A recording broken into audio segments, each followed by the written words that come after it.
नमस्कार दोस्तों, जय हिंद, जय भारत। मैं हूँ CL Saini, CD RK Saini BEd classes में आप सभी का हार्दिक स्वागत है, अभिनंदन है। दोस्तों, हमारे इस चैनल के माध्यम से आप सभी के लिए पाठ योजना निर्माण कार्यक्रम चलाया जा रहा है।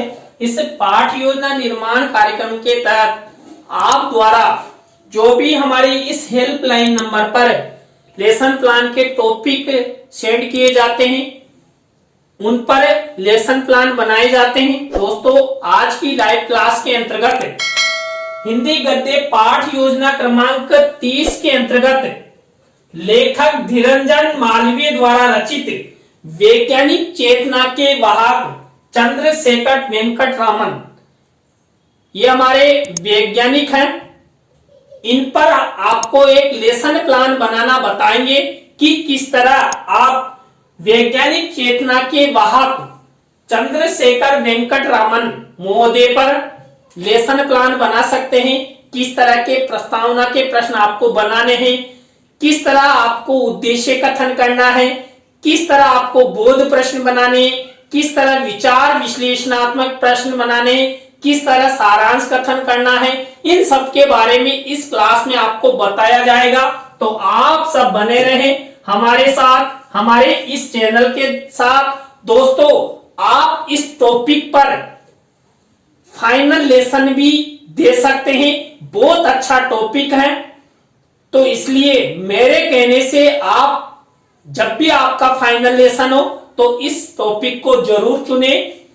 तो दोस्तों, यहाँ पर जब हिंदी गद्य पाठ योजना का निर्माण किया जाता है तो सबसे पहले हम श्यामपट्ट पूर्ति का निर्माण करते हैं। इसके अंतर्गत हम विद्यालय का नाम, कक्षा, दिनांक, विषय, विधा, कालांश का समय और बीच सेंटर में हमारे प्रकरण का नाम लिखते हैं।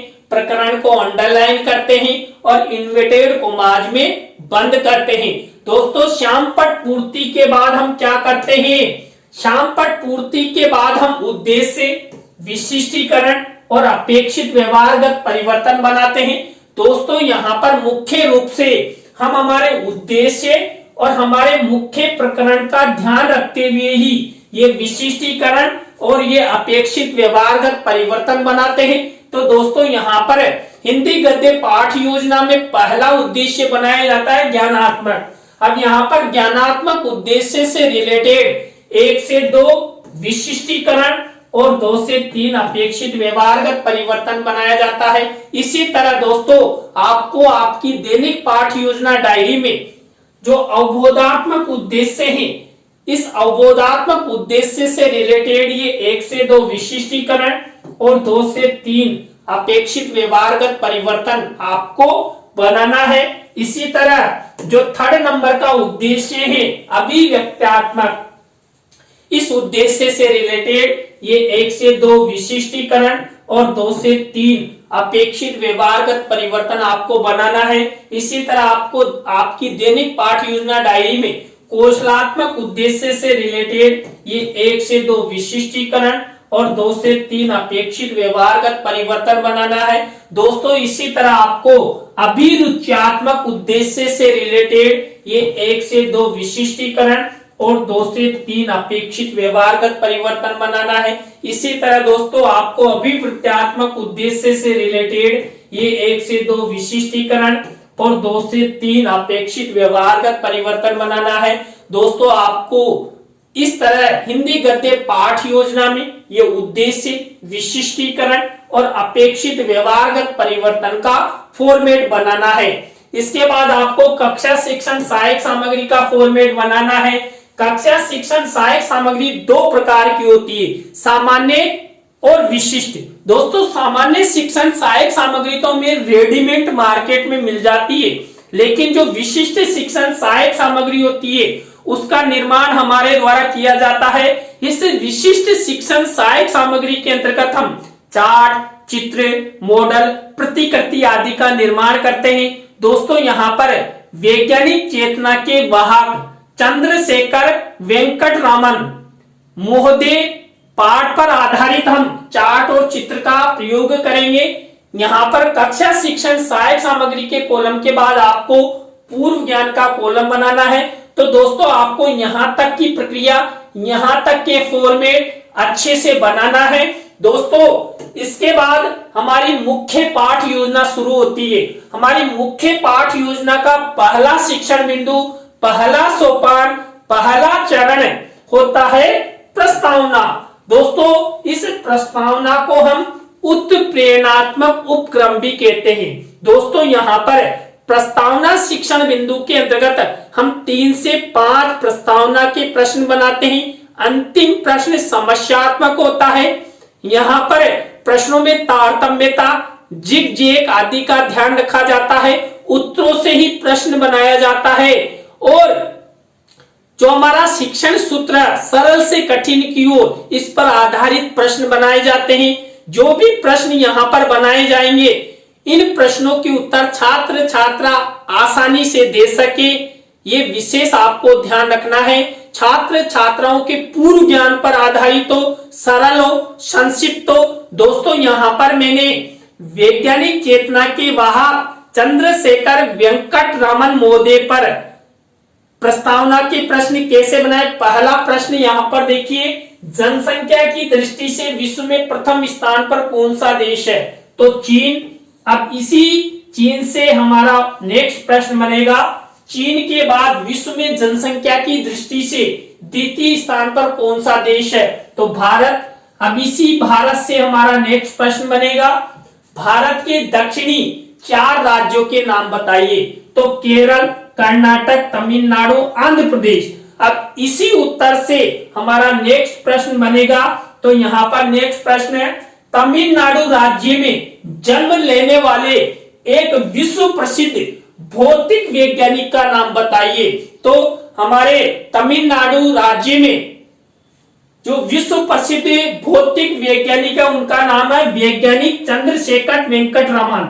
अब इसी उत्तर से हमारा नेक्स्ट प्रश्न बनेगा, लेखक धीरंजन मालवीय द्वारा रचित वैज्ञानिक चेतना के वाहक चंद्रशेखर वेंकट रमन पाठ के बारे में आप सब क्या जानते हैं? तो यहाँ पर दोस्तों अंतिम प्रश्न समस्यात्मक हो गया, उत्तरों से प्रश्न बनाया गया, प्रश्नों में तारतम्यता, जिग जैग है और इन सब प्रश्नों के उत्तर छात्र छात्रा आसानी से दे सकते हैं। तो दोस्तों आपको इस तरह ये प्रस्तावना के प्रश्न बनाने हैं। प्रस्तावना शिक्षण बिंदु के बाद हमारी सेकंड स्टेप आती है उद्देश्य कथन। दोस्तों उद्देश्य कथन को पाठ्याभिसूचना भी कहते हैं। यहाँ पर हमारे मुख्य पाठ की सूचना छात्र अध्यापक छात्र अध्यापिका द्वारा छात्र छात्राओं को दी जाती है, तो उद्देश्य कथन किया जाता है। और दोस्तों उद्देश्य कथन करते हुए श्याम पट पर हमारे मुख्य प्रकरण का नाम लिखते हैं। दोस्तों यहाँ पर उद्देश्य कथन किया गया है कि बच्चों आज हम सब लेखक धीरंजन मालवीय, ये देखिए धीरंजन मालवीय का चित्र है, तो धीरंजन मालवीय द्वारा रचित वैज्ञानिक चेतना के वाहक चंद्रशेखर वेंकट रमन पाठ के बारे में विस्तार पूर्वक अध्ययन करेंगे। तो आप सब बने रहे हमारे साथ, हमारे इस चैनल के साथ। और दोस्तों यदि आप हमारे इस चैनल पर पहली बार आए हैं तो हमारे इस चैनल को सब्सक्राइब करें और पास ही बने बेल आइकन को जरूर दबावें। तो दोस्तों आप यहाँ पर यदि छात्र छात्राओं को किसी भी प्रकार का कोई चित्र, मॉडल, प्रतिकृति आदि दिखाना चाहते हैं तो आपको उसका मिनीचर यहाँ पर शिक्षण सहायक सामग्री वाले कॉलम में लगाना होगा। तो देखिए मैंने यहाँ पर लेखक का चित्र और हमारे जो वैज्ञानिक है चंद्रशेखर वेंकट रमन महोदय, उनका चित्र लगाया है। तो इस तरह आपको ये उद्देश्य कथन की प्रक्रिया, उद्देश्य कथन का शिक्षण बिंदु बनाना है।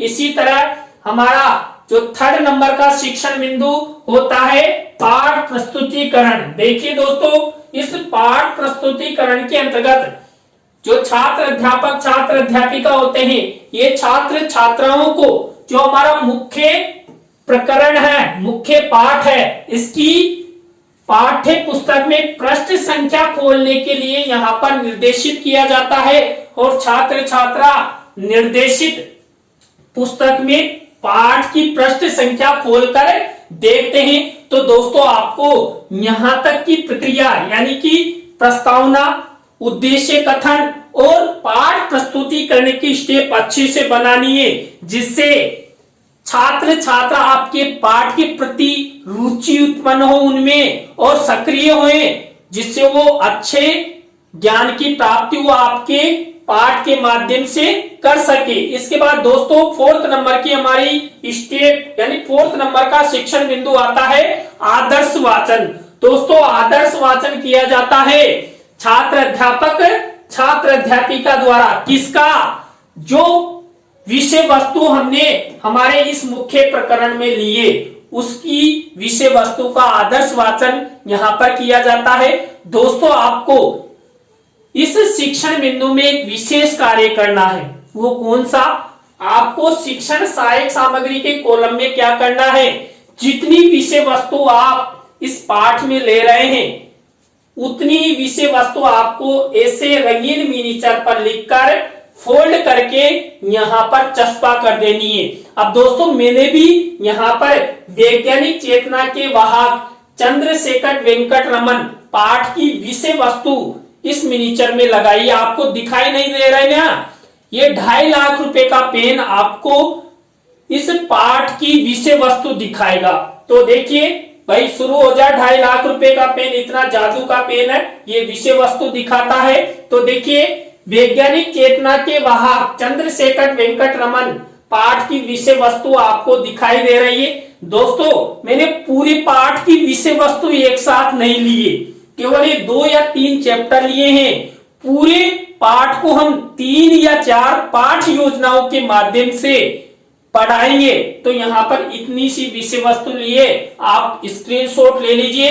आपको ये विषय वस्तु कहां पर लगानी है? शिक्षण सहायक सामग्री के कॉलम में। दोस्तों इसके बाद हमारा नेक्स्ट शिक्षण बिंदु आता है अनुकरण वाचन। दोस्तों अनुकरण वाचन छात्र छात्राओं द्वारा किया जाता है, और जो छात्र अध्यापक छात्र अध्यापिका होते हैं ना, वो छात्र छात्राओं को निर्देश देते हैं। छात्र अध्यापक छात्र अध्यापिका क्या करते हैं? पूरी कक्षा में से उसकी इच्छा अनुसार किसी भी छात्र छात्रा को खड़ा करके यहाँ पर इस पाठ की विषय वस्तु को पढ़ने का आदेश देता है, देती है। देखिए यहाँ पर छात्र छात्रा क्या कर रहे हैं? ये अनुकरण वाचन कर रहे हैं। तो इस तरह आपको ये अनुकरण वाचन की स्टेप अपनानी है। अनुकरण वाचन के बाद हमारी नेक्स्ट स्टेप आती है अशुद्धि संशोधन की। दोस्तों यहाँ पर जो छात्र छात्राओं द्वारा जो अनुकरण वाचन किया जाता है और उस अनुकरण वाचन के समय किसी भी प्रकार की कोई त्रुटि या गलत उच्चारण किया जाता है तो छात्र अध्यापक छात्र अध्यापिका द्वारा क्या किया जाता है? श्याम पट की सहायता से उनके जो अशुद्ध उच्चारण है त्रुटियां हैं उनको ठीक करवाया जाता है। जब आप आपकी दैनिक पाठ योजना डायरी में ये अशुद्धि संशोधन का फॉर्मेट बनाए तो आपको एक विशेष कार्य करना है। आपको श्यामपट कार्य वाले कॉलम में क्या करना है? इस तरह ब्लैक शीट का निर्माण करना है। एक तरफ अशुद्ध शब्द लिखने हैं, एक तरफ शुद्ध शब्द लिखने हैं, और इस तरह का मिनीचर बना देना है। तो आपका ये अशुद्धि संशोधन का फॉर्मेट है। अशुद्धि संशोधन के बाद दोस्तों हिंदी गद्य पाठ योजना में काठिन्य निवारण की स्टेप आती है। देखिए दोस्तों जो हमने ये पाठ लिया है वैज्ञानिक चेतना के वाहक, इसमें जितनी विषय वस्तु लिए उसी पाठ में से काठिन्य निवारण किया जाता है, और काठिन्य निवारण भी छात्र अध्यापक छात्र अध्यापिका द्वारा श्यामपट पर किया जाता है। वही ब्लैक शीट का निर्माण शब्द अर्थ विधि प्रविधि प्रयोग इस तरह का फॉर्मेट बनाकर ये काठिन्य निवारण किया जाता है।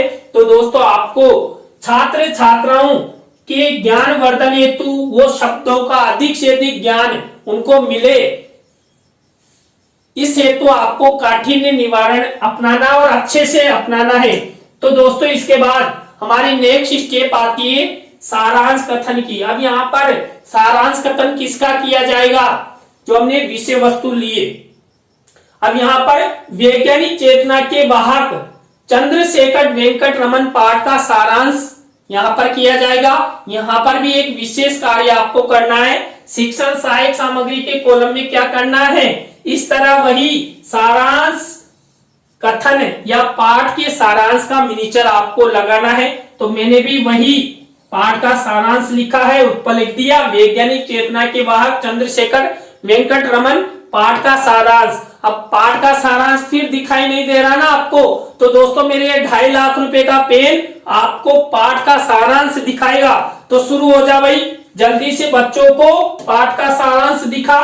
तो दोस्तों ये देखिए, वैज्ञानिक चेतना के वाहक चंद्रशेखर वेंकट रमन महोदय पर आधारित ये पाठ, जितनी विषय वस्तु हमने आदर्श वाचन में ली थी उसी का ही केवल ये सारांश कथन किया गया है। तो दोस्तों आपको ये सारांश कथन शिक्षण साहित्य सामग्री के कॉलम में लगाना है। इसके बाद नेक्स्ट स्टेप आती है बोध प्रश्नों की। देखिए बोध प्रश्न उत्तर बनाए जाते हैं, जो हमने विषय वस्तु ली थी इस पाठ की उसी में से हम 4 या 5 बोध प्रश्न उत्तर बना देते हैं। तो दोस्तों इस तरह आपको ये बोध प्रश्नोत्तरों की स्टेप अपनानी है। बोध प्रश्नोत्तरों की स्टेप के बाद मौन वाचन की स्टेप अपनाते हैं। यहाँ पर देखिए मौन वाचन छात्र छात्राओं द्वारा किया जाता है और निर्देश कौन देता है? छात्र अध्यापक छात्र अध्यापिका देते हैं। तो इस तरह मौन वाचन की स्टेप हुई। नेक्स्ट स्टेप आती है विचार विश्लेषणात्मक प्रश्नों की। देखिए विचार विश्लेषणात्मक प्रश्नों के अंतर्गत क्यों और कैसे वाले प्रश्न लिए जाते हैं, और हमने जो विषय वस्तु लिए ना उसी में से ही ये विचार विश्लेषणात्मक प्रश्न बनाए जाते हैं। कम से कम 3 विचार विश्लेषणात्मक प्रश्न यहाँ पर बनाए जाते हैं। तो दोस्तों यहां तक की प्रक्रिया हमारे द्वारा आपको बताई गई। अब आप मुझे नेक्स्ट शिक्षण बिंदु के बारे में बताएं। जल्दी से कमेंट्स करें, किस किस ने कमेंट्स कर दिया है कि हमारी नेक्स्ट स्टेप क्या होगी। देखिए दोस्तों मैंने आपको कल कहा था कि आप बाजार जाना और 1-1 किलो बादाम लाना, आधा किलो दूध बादाम आप शुरू कर देना और आधा किलो बादाम मुझे सेंड करना, तो आपको तुरंत नेक्स्ट शिक्षण बिंदु के बारे में पता लग जाएगा। दोस्तों हमारा नेक्स्ट शिक्षण बिंदु होता है क्या? बादाम खाई, जल्दी से बादाम खा लो, मूल्यांकन प्रश्नों का। तो दोस्तों ये मूल्यांकन प्रश्नों की हमारी स्टेप होती है।